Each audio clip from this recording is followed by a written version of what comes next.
السلام علیکم dear reader and listeners, Urdu novels library میں آپ کا ڈھیر سارا ویلکم۔ عنکبوت کی ایپیسوڈ 7 لے کر حاضر ہوئی ہوں۔ اگر آپ نے ابھی تک میرے اس چینل کو سبسکرائب نہیں کیا تو جلدی سے ابھی سبسکرائب کر دیں، لائک اینڈ شیئر کریں اور اپنی رائے کامنٹ باکس میں لازمی دیں۔ چلیں ویڈیو کو سٹارٹ کرتے ہیں۔ عنکبوت، معرفت اور محبت سب کو نہیں ملتی۔ از قلم نور راجپوت۔ قسط نمبر 7۔ کیا کبھی آپ نے عنکبوت یعنی مکڑی کو جالا بنتے دیکھا ہے؟ جب مکڑی جال بنانے کا فیصلہ کرتی ہے تو وہ ایک مناسب جگہ تلاش کرتی ہے جہاں اسے شکار ملنے کی امید ہو۔ یہ جگہ اکثر درختوں، جھاڑیوں یا دیواروں کے قریب ہوتی ہے۔ پھر مکڑی اپنے پیچھے کی طرف چل کر اپنے جسم سے ایک دھاگا چھوڑتی ہے۔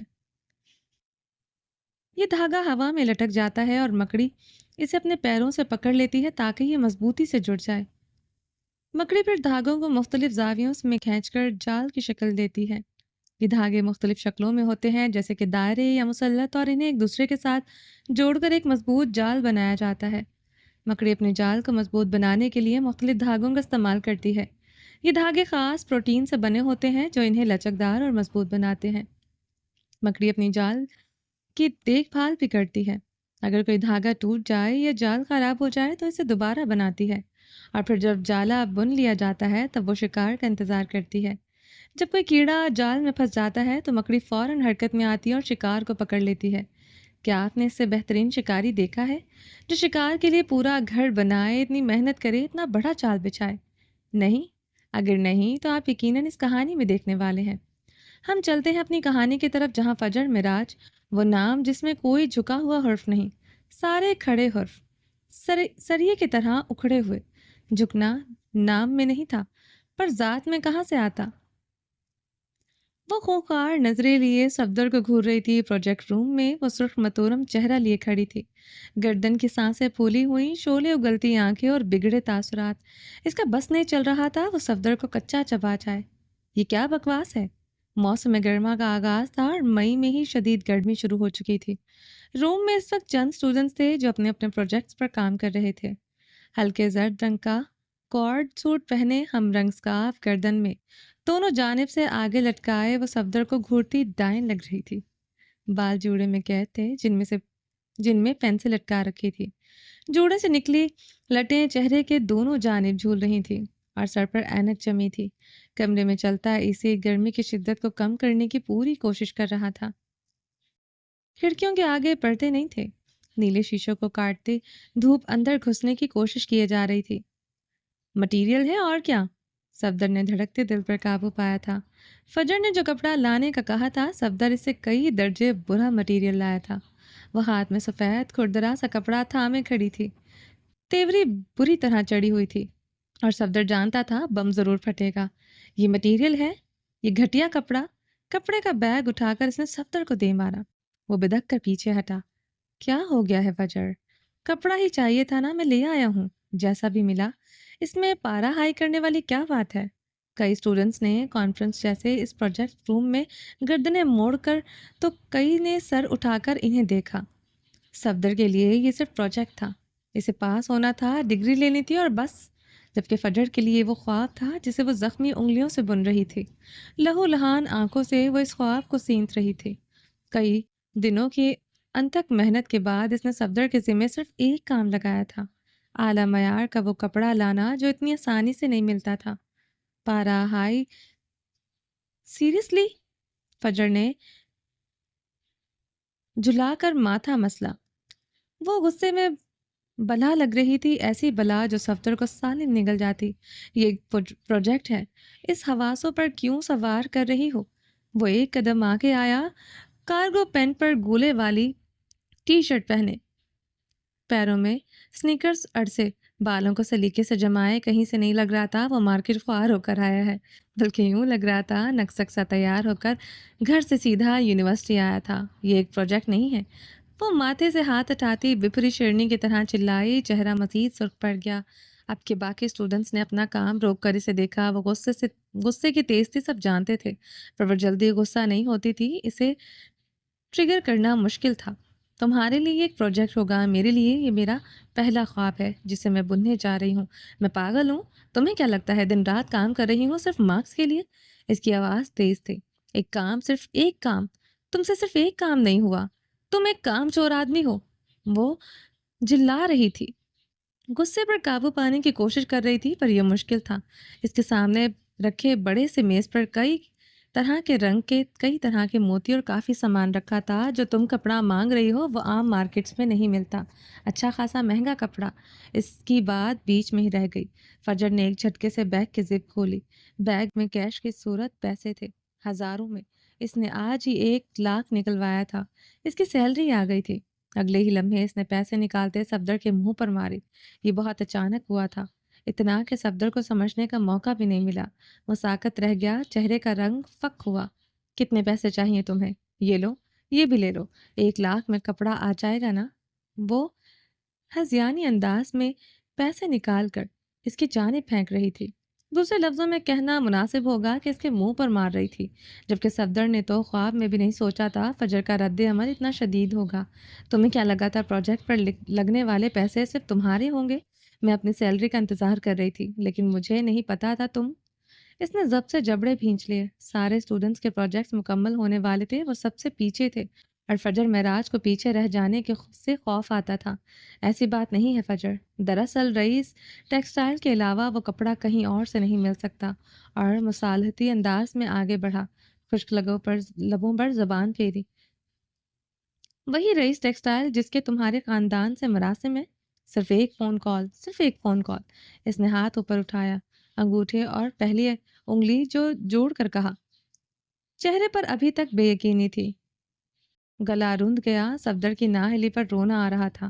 اگر اس کا باپ ایک فون کال کر دیتا تو انہیں بہتر سے بہترین کپڑا مل جاتا۔ فون کرنا مشکل نہیں تھا، صفدر نے فون نہیں کروایا یہ بھی دکھ نہیں تھا۔ دکھ یہ تھا کہ وہ سنجیدہ نہیں تھا۔ سب کچھ فجر پر چھوڑ کر وہ عیاشیاں کر رہا تھا۔ صفدر کا چہرے پر سایہ سا آ کر گزر گیا۔ وہ نہیں جانتا تھا فجر پوری تحقیق کیے بیٹھی تھی۔ اس ڈائن کو کیسے ہلکا لے لیا میں نے؟ زیر لب بڑبڑایا۔ موت واضح نظر آ رہی تھی۔ فجر معراج بخش دے، یہ نہیں ہو سکتا۔ وہ اپنی چادر اور بیگ اٹھا رہی تھی، سب کچھ وہیں میز پر پڑا رہ گیا۔ صفدر کے قدموں میں بینک سے نکلوائے گئے نئی نکور نوٹ اپنی ناقدری پر رو رہے تھے۔ ایک جانب کپڑا کا تھان پڑا تھا، وہ اب اسے دیکھ بھی نہیں رہی تھی۔ تن پن کرتی دروازے کی جانب بڑھی۔ فجر میری بات سنو۔ وہ اس کے پیچھے لپکا۔ تمہاری باتیں سننے کے لیے پیدا نہیں ہوئی میں۔ جھٹکے سے مڑتے وہ دہاڑی۔ صفدر سہم کر پیچھے ہوا۔ وہ غصہ کرتی تھی لیکن دوسروں کے سامنے چیختی چلاتی نہیں تھی۔ یا تو اسے صدمہ لگا یا پھر گرمی دماغ کو چڑھ گئی تھی۔ وہ اگلے ہی لمحے وہ دروازہ کھول کر باہر نکلے، پوری قوت سے دروازہ واپس دے مارا۔ اس کے باہر نکلتے ہی سانس روکے کچھ فاصلے پر تماشا دیکھتے اسٹوڈنٹس کا کہکا بلند ہوا۔ صفدر نے خفت سے کان کھجائے، ایسی ذہین اور خوبصورت بلاؤں سے دور رہنا چاہیے ورنہ کب تم لڑھک جاؤ کچھ پتہ نہیں چلتا۔ سامنے بیٹھے اس کے کلاس فیلوز نے گلے پر ہاتھ پھیرا۔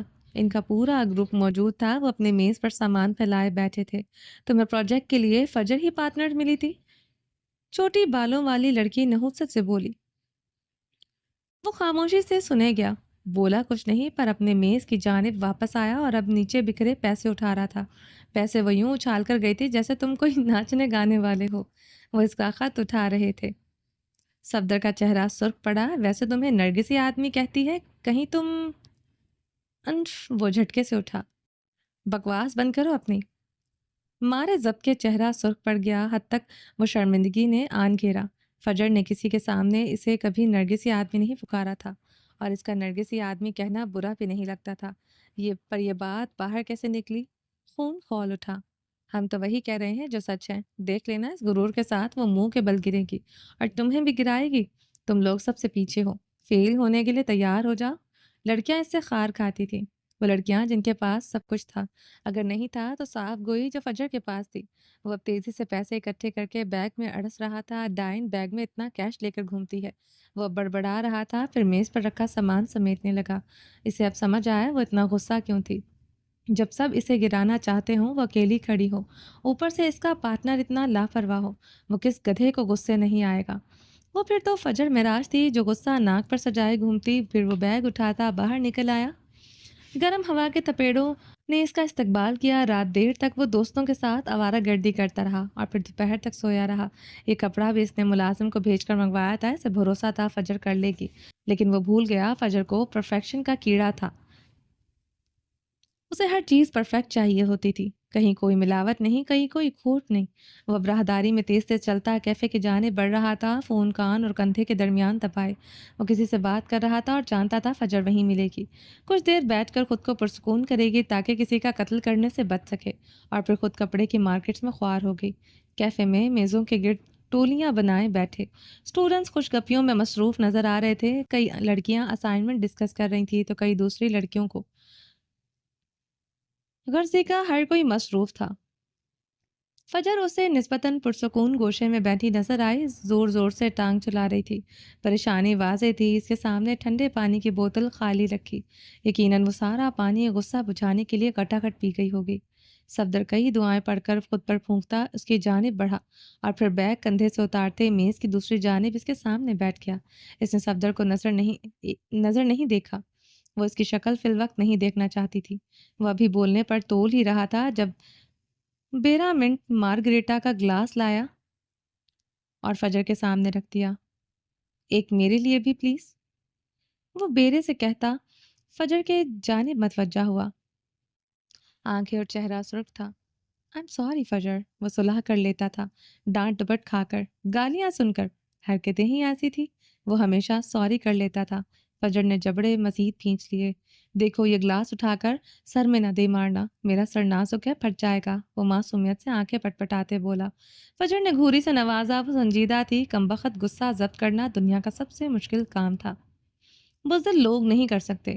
سیریسلی یار، مجھے نہیں پتا تھا کہ… کیا نہیں پتا تھا تمہیں؟ آنکھیں اسے سالم نگلنے کو تیار تھی، آواز میں دبا دبا غصہ تھا، بھویں سکڑی ہوئی تھی۔ بولو، کیا نہیں پتا تھا؟ دونوں ہاتھ میز پر رکھے، آنکھیں اس کی آنکھوں میں گاڑے، وہ اس کی جانب جھکی۔ صفدر کا دل اچھل کر حلق میں آیا۔ اگر فجر معراج نے یہاں بھی بے عزتی کر دی تو سب کے سامنے کسی کو منہ دکھانے کے قابل نہیں رہے گا۔ وہ یہ نہیں پتا تھا کہ میں کیسے کام کرتی ہوں، یا یہ نہیں پتا تھا کہ تمہیں بھی پیسے دوں گی؟ تمہیں یہ سارا خرچہ اپنی جیب سے نہیں کرنا پڑے گا، ایسی بات نہیں ہے۔ وہ نظریں چرا گیا۔ جھوٹ بول کر اس سے پناہ نہیں مل سکتی تھی، ہاں سچ بول کر جان بچائی جا سکتی تھی۔ میں ذرا سی سستی کر گیا، لیکن اب نہیں۔ دونوں ہاتھ اوپر اٹھا لیے مصالحتی انداز میں۔ یہ آخری بار تھا۔ وہ شرمسار تھا۔ ہاں بس ایسے ہی بچا جا سکتا تھا۔ فجر اسے دیکھے گئی ملامتی نظروں سے، پھر گلاس اٹھا کر اسٹرا لبوں میں دبا لیا۔ وہ اب رخ موڑے کھڑکی سے باہر دیکھ رہی تھی۔ خالی گراؤنڈ میں اس کی نظریں کسی غیر مرئی نقطے پر جمی تھی۔ میں نے ابھی ڈیتھ سے بات کی ہے، ہم آج رئیس ٹیکسٹائل جا رہے ہیں، تم جیسا کپڑا چاہو گی ویسا مٹیریل ملے گا، اس نے تسلی دی، اور فجر کے تنے اعصاب ڈھیلے پڑ گئے۔ وہ ابھی تک یہی سوچ رہی تھی کہ وہ آخر اپنا مطلوبہ مٹیریل کہاں سے ڈھونڈتی۔ اب تو رخ سیدھا کر لو، اور ہاں لوگوں سے بنا کر رکھا کرو، پھر لوگ بھی ہمارے ساتھ اچھے رہتے ہیں۔ وہ مفت میں مشورہ دے رہا تھا۔ کیوں؟ کیا فجر نے مانگا تھا؟ ہمت کیسے ہوئی اس کی مفت گیان بانٹنے کی؟ لوگ دو ہی اچھے ہیں۔ فجر نے رخ موڑا، اسٹرا کو لبوں میں سے آزاد کیا۔ وہ اب صفدر کو دیکھ رہی تھی، آنکھوں میں شرارے سے تھے۔ جو مر گئے اور جو پیدا نہیں ہوئے، سپات لہجے میں کہتی، وہ پھر سے رخ موڑ گئی۔ صفدر نے ماتھا پیٹ ڈالا۔ اور باقی کیا ہے؟ وہ جلا کر بولا۔ کچرا، ایک لفظی جواب آیا۔ اور تم کچرے کی رانی؟ منہ سے پھسل گیا۔ اگلے ہی پل اس نے زبان دانتوں تلے دبائی۔ فجر نے رخ موڑا۔ میں وہ ڈائن ہوں جس سے رانیاں ڈرا کرتی ہیں، اس کی جانب جھک کر پراسرار انداز میں کہا، اور پیچھے ہٹتے ہی کرسی سے ٹیک لگا گئی۔ اس بار لہجہ بدلا ہوا تھا۔ زبان سنبھالو ورنہ حلق سے کھینچ لوں گی۔ وہ صفاق ہوئی۔ کیفے میں ابھرتے شور کے باوجود وہ اسے لہجے کی ٹھنڈی تاثیر محسوس کر سکتا تھا۔ تم اپنا جوس پیو، پھر ہم رئیس ٹیکسٹائل جا رہے ہیں۔ آج میں گاڑی لایا ہوں۔ صفدر نے بات پلٹنا چاہی۔ اور تم سے کس نے کہا کہ میں تمہاری گاڑی میں جاؤں گی؟ آئی بروز کھا کر پوچھا۔ چہرے پر استضاء تھا۔ کیا مطلب؟ نہیں، وہ جو سوچ رہا تھا ایسا نہیں ہونا چاہیے، ہم لوکل جائیں گے۔ فجر نے قدرے سکون سے کہتے نرگسی آدمی پر بم پھوڑا۔ وہ حد سے زیادہ نازک تھا، ذرا سی موسم کی سختی برداشت نہیں کر سکتا تھا۔ لڑکیوں جیسی حرکتیں تھی اس کی، تبھی فجر اسے نرگسی آدمی بلاتی تھی۔ پاگل ہو؟ وہ جھلایا۔ تم ہوگے پاگل، تمہارا خاندان پاگل، تمہارے خاندان کا خاندان پاگل، وہ تڑک کر بولی۔ فجر بے بسی سے پکارا۔ کم از کم فجر سے جیتنا اس کے بس کا کام نہیں تھا۔ دبلا پتلا سا صفدرجں کی آواز پر ہی سہم جاتا تھا۔ تمہاری یہی سزا ہے، میں تمہاری گاڑی میں نہیں جا رہی، بات ختم۔ ملکہ معلون حکم صادر کر چکی تھی۔ سو ڈائنیں مری ہوں گی تب یہ پیدا ہوئی ہوگی، وہ زیر لب بڑبڑایا۔ رونا آ گیا تھا۔ اتنی گرمی میں وہ لوکل سفر کیسے کرے گا؟ یا خدایا، یہ کیسا ظلم ہے! تمہاری اطلاع کے لیے عرض ہے، وہ 100 ڈائنیں فجر معراج ہڑپ کر چکی ہے۔ ڈائن کی سماعت بھی ڈائن والی تھی۔ مجال ہے کچھ چوک جائے۔ ٹھیک ہے، ہم لوکل چلے جائیں گے۔ یہ جملہ ادا کرتے وقت 100 بار صفدر نے خود پر لعنت بھیجی تھی۔ اتنا وہ اپنے باپ سے نہیں ڈرتا تھا جتنا فجر سے ڈرتا تھا۔ اندر ہی اندر کلس رہا تھا، پر یہی اس کی سزا تھی۔ لیکن وہ بھول گیا تھا ایک عورت ڈائن یوں ہی نہیں بنتی، اس کے پیچھے پوری ایک کہانی ہوتی ہے۔ وہ کہانی جو دھیرے دھیرے کھلتی ہے، جو ماضی میں جھانکنے کی اجازت نہیں دیتی، اور ایسے ہی ماضی کی ایک یاد سے آپ کو آگاہ کر دیتے ہیں۔ سورج کی تپش میں ہوا نے ہولے سے پر پھڑ پڑائے تو وقت کی کتاب کے چند پنے پھڑ پھڑاہٹ سے کھلتے چلے گئے۔ 4 سال پہلے، ہاں یہ 4 سال پہلے کی بات تھی۔ برآمدے میں رکھی لکڑی کی کرسی پر بیٹھی تھی اماں کے جہیز کی کرسی۔ اوپر ٹم ٹم پنکھا چل رہا تھا۔ خزاں کا موسم حبس زدہ تھا۔ ٹم ٹم پنکھے کے نیچے بھی پسینہ خشک ہونے کا نام ہی نہیں لیتا تھا۔ باہر دھوپ نہیں تھی، لیکن حبس انتہا کی تھی۔ فجر ہاتھوں میں اپنا شناختی کارڈ لیے بیٹھی تھی۔ آج ہی ابا نادرا دفتر سے لایا تھا۔ وہ 18 سال کی ہو گئی تھی۔ شناختی کارڈ پر اپنا نام اور سپیلنگ پڑھتے اس نے گردن فخر سے اکڑا لی۔ اب وہ 18 سال کی تھی، بالغ اور اپنے فیصلے خود کر لینے والی۔ اماں باورچی خانے سے اپنے چائے کی پیالی اور اس کا کپ لے کر آئی۔ اس کے سامنے میز پر رکھتے ہوئے وہ ساتھ رکھی چارپائی پر بیٹھ گئی۔ ایک نظر فجر کو دیکھا، جس کا انٹر مکمل ہو گیا تھا۔ بالوں کی اونچی پونی کیے وہ چمکتی نگاہوں سے اپنے شناخت دیکھے جا رہی تھی۔ شناختی نشان کے خانے میں تھوڑی پر تل لکھا تھا، ہونٹ سے ذرا نیچے۔ یوں تو یہ تل بہت ہی چھوٹا تھا، پر شفاف چہرے پر اور کوئی نشان نہ ہونے کے باعث واضح نظر آتا تھا۔ بس کر اب، اور کتنا دیکھے گی؟ اماں نے تنگ آ کر کہا۔ 4 سال پہلے اماں کے ہاتھ پاؤں اچھے سے چلتے تھے۔ فجر کو گھر کی صفائی کے علاوہ وہ اور کوئی کام نہیں کرنا پڑتا تھا۔ اماں دیکھ میں بڑی ہو گئی ہوں، 18 سال کی۔ اب میں موبائل فون لے سکتی ہوں؟ اس نے سر اٹھا کر چمکتی آنکھوں سے اماں کو دیکھے۔ اماں کے چہرے کے زاویے فوراً بگڑے۔ موبائل فون کی کیا ضرورت ہے؟ اگلے گھر جا کر لینا۔ وہ دوپٹے سے پسینے صاف کرتے گھونٹ گھونٹ چائے پی رہی تھی۔ چائے گرمی کتنی بھی ہو، چاہے پسینے سے دریا بہہ جائے، چائے نہیں چھوٹنی چاہیے۔ فجر نے بھویں سکیڑ کر اماں کو دیکھا۔ آنکھیں چھوٹی ہوئیں اور اگلے ہی پل انہی کے لہجے میں بولی، کون سا اگلا گھر؟ میرا یہی گھر ہے، مجھے اگلے گھر کا لالچ نہ دے اماں۔ ماؤں کو کیوں لگتا ہے اگلے گھر جا کر بیٹیوں کے سارے شوق پورے ہو جائیں گے؟ وہ ہمیشہ سے یہی سنتی آئی تھی۔ ٹرپ پر جانا ہوتا تو اماں کا یہی جواب ہوتا، اگلے گھر جا کر گھومنا پھرنا۔ مہنگے جوتے کپڑے چاہیے ہو تو اگلے گھر جا کر لینا۔ موبائل چاہیے ہو تو اگلے گھر جا کر لینا۔ فیشن کرنا ہو تو اگلے گھر جا کر کرنا۔ آگے پڑھنا ہو تو اگلے گھر جا کر پڑھنا۔ ہاں، جیسے اگلے گھر والے مڈل کلاس لڑکیوں کے انتظار میں ہوتے ہیں کہ کب وہ آئیں اور کب ان کی اعلیٰ تعلیم شروع ہوگی۔ وہ یہ جملہ سن سن کر پک گئی تھی۔ تیرا گھر وہ ہے جہاں بلقیس کا لڑکا تجھے رکھے گا، یہ تیرا گھر نہیں ہے۔ اماں نے چائے کا آخری گھونٹ بھرا اور پیالی میز پر رکھ دی۔